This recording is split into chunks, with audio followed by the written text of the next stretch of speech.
Hello friends, welcome back to Alibro's EduSoft Free Education YouTube channel. So today, now we are going to discuss about Business Studies Plus 1 first chapter, Nature and Purpose of Business. So in this chapter, we are going to explain about what the business is, what is the history of business and what is its nature together with its purpose. So let's get into the chapter. So here we are going to discuss about two important terms, commerce and trade. Commerce is a stream in which business studies is a part, and next is trade. So we are going to deal with these two terms. So what is commerce? Commerce is all the activities which are necessary for the exchange of goods and services is called commerce. Commerce is all the activities which are helping or which helps us or stands as an aid for the goods and services. Next is trade. Trade, it is a basic economic concept which deals with the buying and selling of goods and services in a particular place. That particular place, it can be a market or any other place. So what is trade? It is a basic economic concept in which buying and selling of goods and services takes place. So these are the two terms, commerce and trade. Next, we are going to discuss about the history of trade and commerce. How does the business originates in our Indian subcontinent and what was the terms and policies, what were the important process or the series of steps involved in the history of trade and commerce. So, the series of steps which gains popularity in the history of trade and commerce are the following. First one, indigenous banking system. Second one, rise of intermediaries. Third one, transport. Fourth one, trading communities. Fifth one, merchant corporations. Seventh one, major trade centers. Eighth one, major exports and imports. Ninth one, position of Indian subcontinent. And the last one, re-industrialization.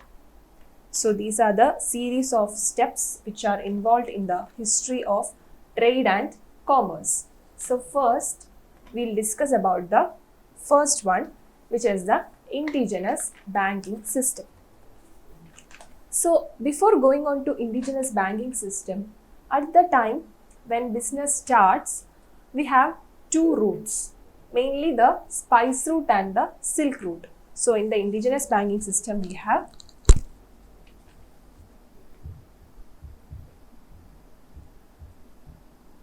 spice route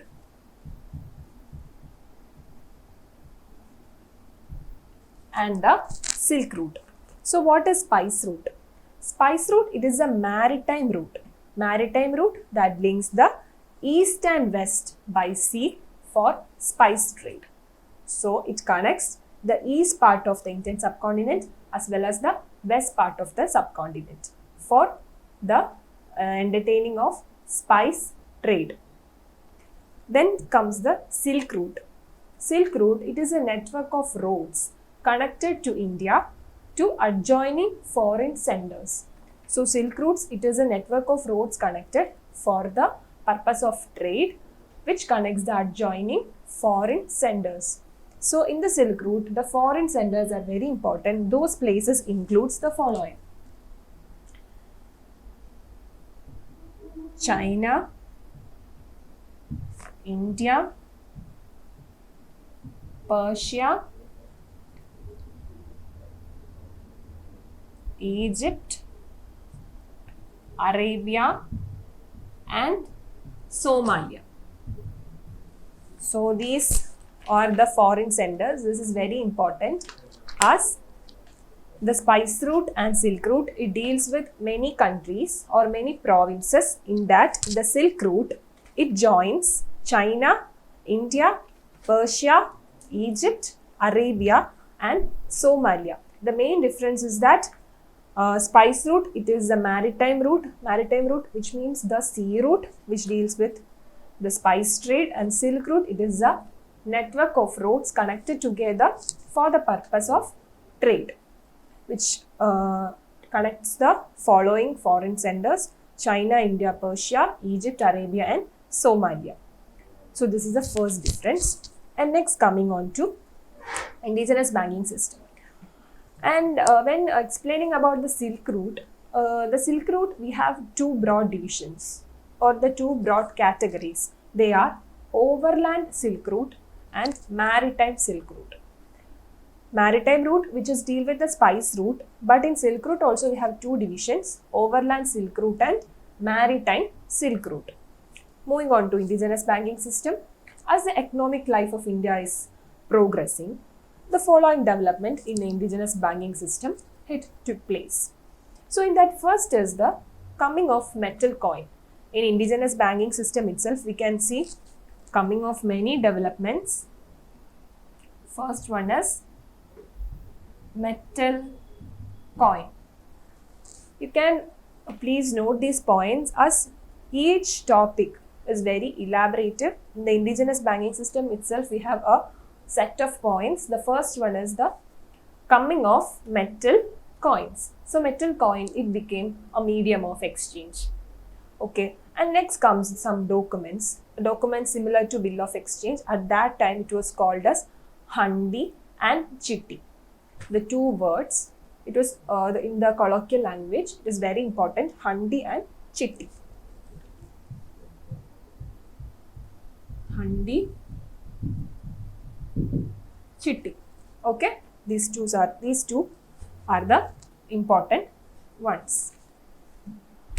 And these handis and chittis, what was their purpose? Was these were used for the buying and selling of goods for credit. Okay, buying and selling of goods and services, they were used with the help of these handis and chittis. They are credit documents. What is handi? What is handi? That definition or that meaning is very important. Handi, it is an unconditional order in writing made by a person directing another to pay a certain sum of money to a person named in the order. I'll repeat once more. Handi, it is an unconditional order in writing made by a person directing another person to pay a certain sum of money for the person whose name is written in the order. So this is called handi. Chitti is similar to handi. And what they do is, the person, the amount will be written in that order, and that amount will be given to the debtor by the creditor. So that is actually a proof, like a voucher in these days. Next is, what people do is that people began to deposit precious metals. Precious metals include gold, jewelry, silver jewelries, etc. What they do is that with the lending individuals will be mainly the landlords, individuals functioning as bankers or sales, or the agriculture purpose, or for the domestication purpose. So the main thing was, after the coming of metal coins and after the coming of handis and chittis, what people do is that they invest or deposit precious metals like gold and silver with the lending individuals for what purposes? Agricultural purpose and for domestication purpose.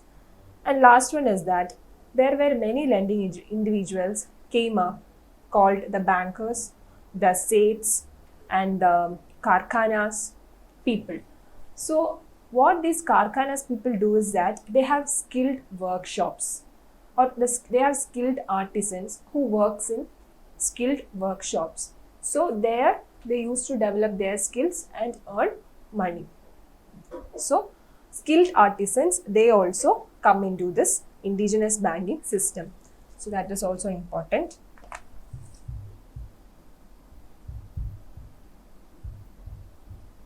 Karkhanas. Okay, karkhanas refers to the skilled artisans who works in the skilled workshops. So these are in the colloquial language. So try to remember these terms. So this is what about the indigenous banking system, coming of metal coins, handis and chittis, and also the people's investment and deposit in gold and silver. And next is the karkhanas or skilled workshops. Next comes the rise of intermediaries.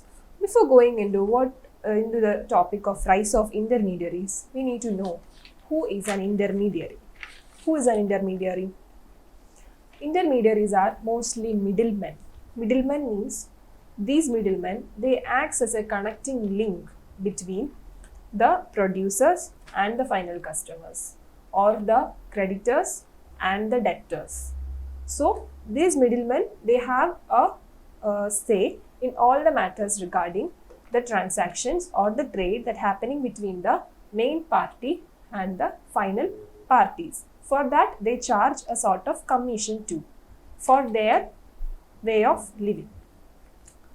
So what they do is, these intermediaries, they play a very important role in the process of trade, and they charge a considerable sum of commission for their well-being. They actually provides a considerable financial security from the manufacturers by assuming or taking the responsibility of risk involved. Mainly this happens in foreign trade. And these intermediaries, they comprises of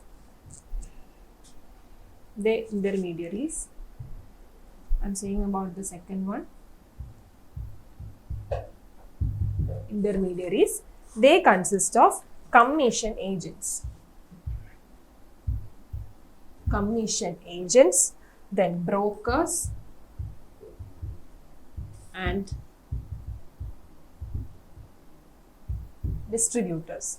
Commission agents, brokers and distributors. They are a part of the intermediary section. So what they do is, they charge a considerable rate of interest or an amount for the products being given by the creditors to the debtors. Next comes the transportation system. Transportation system, it is mainly about land and sea. Transportation system, it is mainly about land transport and sea transport, together with the first explained one, the spice route and the silk route. Because the spice route, they have a well-versed system of maritime route, and the silk route, they have a system of network of roads connected for the purpose of the smooth functioning of trade and commerce. So next is about, we have explained the land and sea route. And when saying about the land and sea route, we have some important countries which helps in the smooth flow of trade. They are in the north also some regions were there, also in south also some regions were there. This land transport, this was more in the north side, and the sea transport, it was more for the south. We can imagine the south part of Indian subcontinent, which is surrounded by sea, Arabian Sea, Indian Ocean, and in the north there is a full-fledged transportation system of land network. So the countries which involved in the trade in this transportation system are China, Iraq, Iran and Europe. So China, Iraq, Iran and Europe, they were involved in the trade in the land and sea route in the transportation system. And next is the merchant corporation. Trading communities, they have been included in the transportation system that we studied in the rise of intermediaries, who were the people who were involved, or the communities who were involved in the intermediary system. So merchant corporation, in the merchant corporation, we need to understand what is the term meant by merchant corporation. Merchant corporation, they are business or trading agent, just like the trading communities, who carried out the trade or the trade activities. And these trade activities, they are carried out by different people, and they are known by different names in different regions. Okay, merchant corporations, they are the people, trade people who involved in the trading activities. The speciality is, as a whole, they are called as merchant corporations, but they are called as in different names in different regions for carrying out different trade activities. When talking about the merchant corporations, we need to say some new colloquial names. They were called Punjabi and Multani in north. They were called Punjabi or Multani in north side. What they were called? They were called Punjabis and Multanis in north side, and Bhatts in the Gujarat and Rajasthan region. They were called as Bhatts in Gujarat and Rajasthan region, and were called as Mahajans in Maharashtra, that is in Mumbai, and called as Chettiars in the south, whereas in the urban centers they were called Seths or Nagar Seths in urban centers.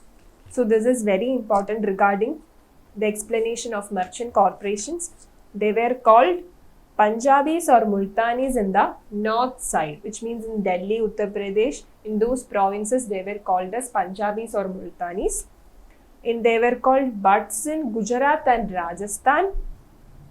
They were called Mahajans in Maharashtra, Chettiars in the south that we used to hear, and Seth, which means Seth or Nagar Seths in urban centers. Nagar means cities. So Nagar Seths in urban centers. So this is about the brief explanation of the merchant corporation. And next, coming on to the major trade centers. You know that when the flourishing of trade, there were the arisal of many new trade centers, which comes together with the other centers which were in India. So those trade centers were Indraprasth, Takshashila, Ujjain, Pataliputra, Mathura, Sanchi. These trade centers were very important, and these names, I am saying about the names, they are of the names which we hear in the ancient times. You need to remember the new names also for writing in the exams. So when explaining about the major trade centers, I will write down the main and important trade centers which were included in the trade activities. They were Indraprasth, Pataliputra, Mathura, Ujjain, Takshashila and Sanchi. So these are the important trade centers involved in the functioning of trade activities. Indraprasth, it is in the new part of current New Delhi. Takshashila, it is in our new Pakistan.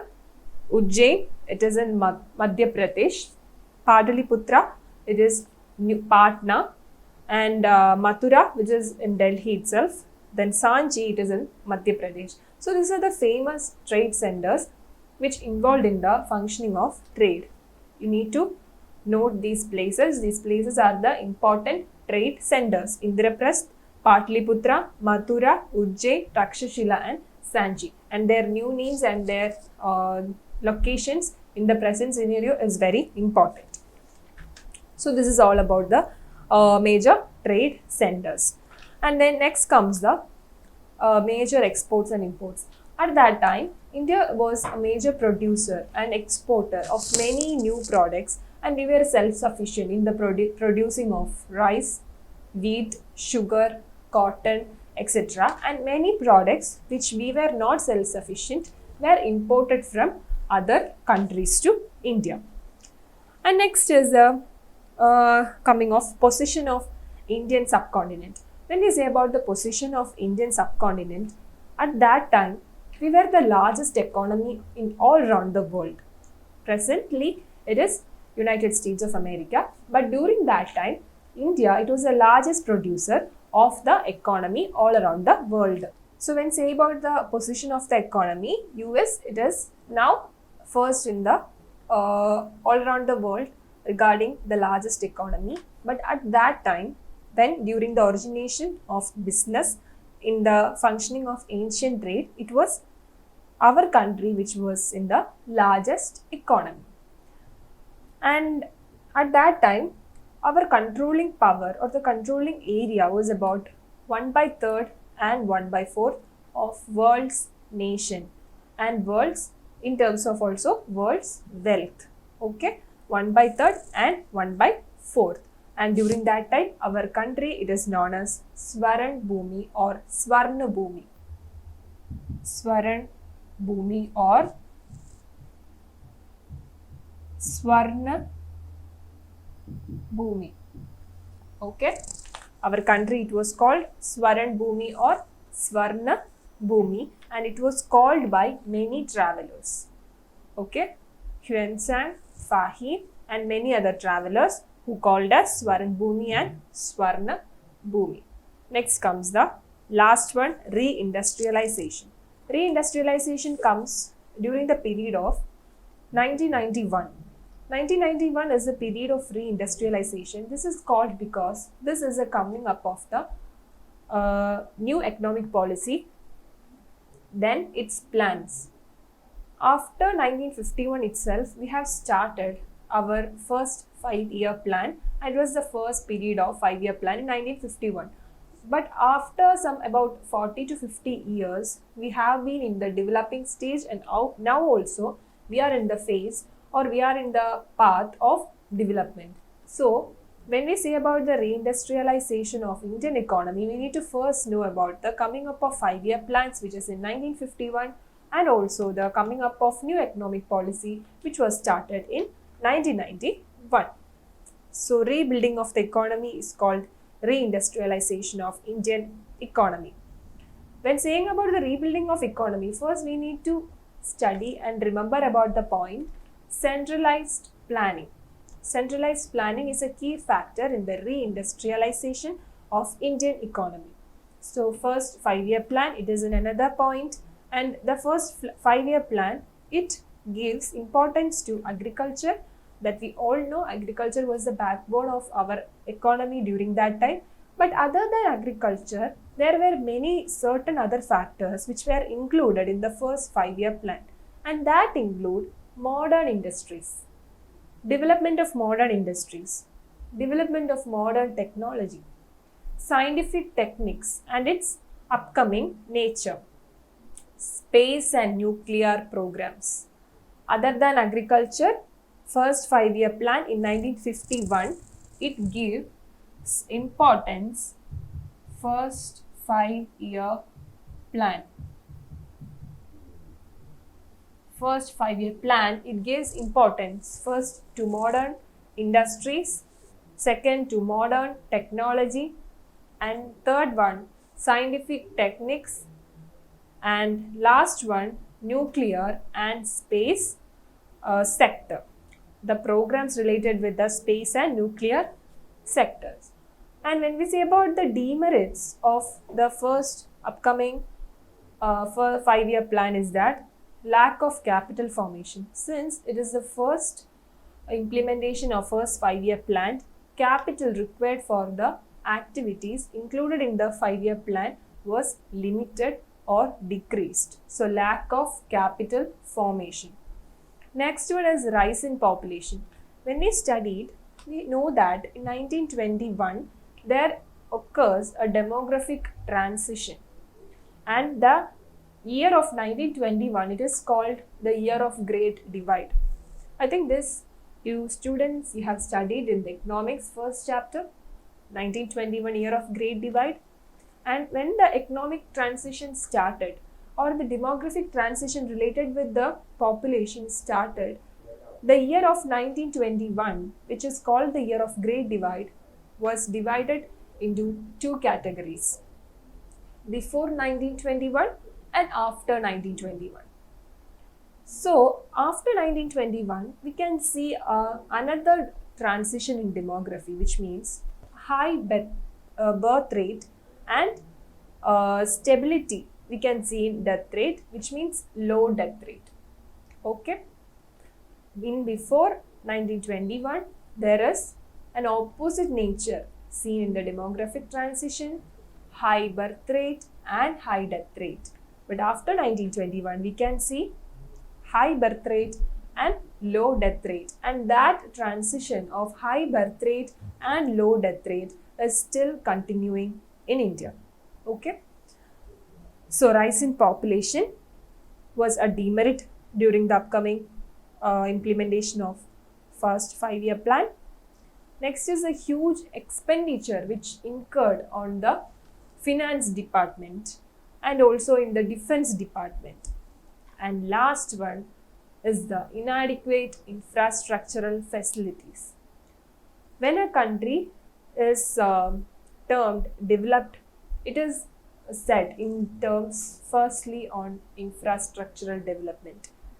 If the infrastructural development of a country is in a better stage, we can say that that country is somewhat developed.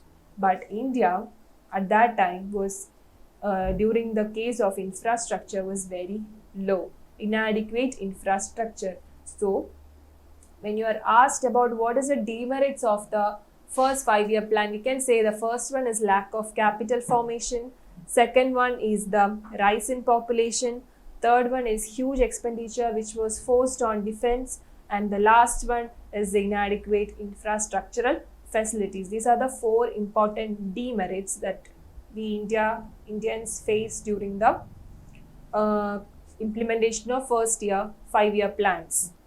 And next comes the economic policies or the new economic policy of 1991. 1991, it is known as NEP policy or new economic policy.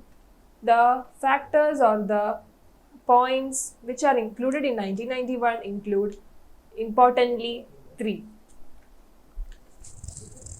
1991 new economic policy. Okay, new economic policy. The 3 important functions or the 3 important things which were included in the 1991 new economic policy are, first one is globalization, second one is liberalization, and third one is privatization. So the 3 important policies which are included in 1991 NEP are globalization, privatization and liberalization. When coming, the order will be like 1, 2 and 3, which is called LPG. LPG policy. L stands for liberalization, P stands for privatization, and G stands for globalization. LPG policy. And this policy, LPG policy, is a policy which welcomes foreign trade. Okay, foreign trade, it got flourished in India with the help of LPG policy or the new economic policy 1991. And when we are saying about the economy, largest economy, you need to know the present scenario, which is the first or the largest economy. First is USA, that you need to remember. Largest economy, this is just for a general knowledge purpose. Largest economy, first it is USA, second China, third is Japan, fourth is Germany, and fifth is India. Okay, I wrote down in terms of India's terms in population. So this is the terms of nation's wealth according to the cardinal order. First one is USA, second is China, third is Japan, fourth is Germany, and fifth is India. So India is the 5th largest economy when considering all around the world. Okay, and this is all about the 1991 policy, LPG policy, and about the history of trade and commerce.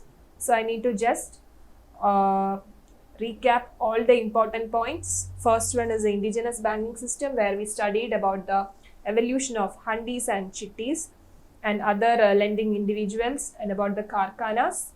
Rise of intermediaries, where we studied about the role of middlemen who played a very important role in the functioning of trade activities. There we studied about the distributors, commission agents, and other individuals who played the role of middlemen.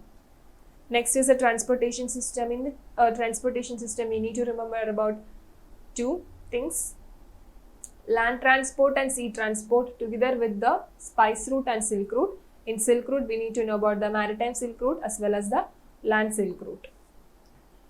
Next comes the trading communities, who are along with the intermediaries who do trade as a formation of community in different places, which is a resemblance with the merchant corporation. Merchant corporation, they are known by different names in different region and carry out different trading activities. And we studied many colloquial names: Multanis, Punjabis, then Nagar Seths, Butts, Chettiars, etc. in different regions all around the Indian economy. Next comes the major trade centers. We studied which were the major trade centers: Indraprasth, Patliputra, Mathura, Ujjain, Takshashila, and Sanchi. Next is the important exports and imports. We studied about many products which we were the producers and exporters, as well as we export and import from other countries also. Next is the position of Indian subcontinent. Our position during at that time, we were in the first case, and now we were the 5th largest economy all around the world. And last one is the reindustrialization of Indian economy. In the reindustrialization, we studied about two important years, which is very important: 1951 and 1991. 1951 is a coming up of first 5-year plan, and 1991 is a coming up of new economic policy, or the LPG policy. In that 3 terms, you need to remember: L stands for liberalization, P for privatization, and G for globalization. So this is all about the history of trade and commerce. So if you have any doubts regarding this topic, please comment, and also do your queries in the email which is given below. Thank you.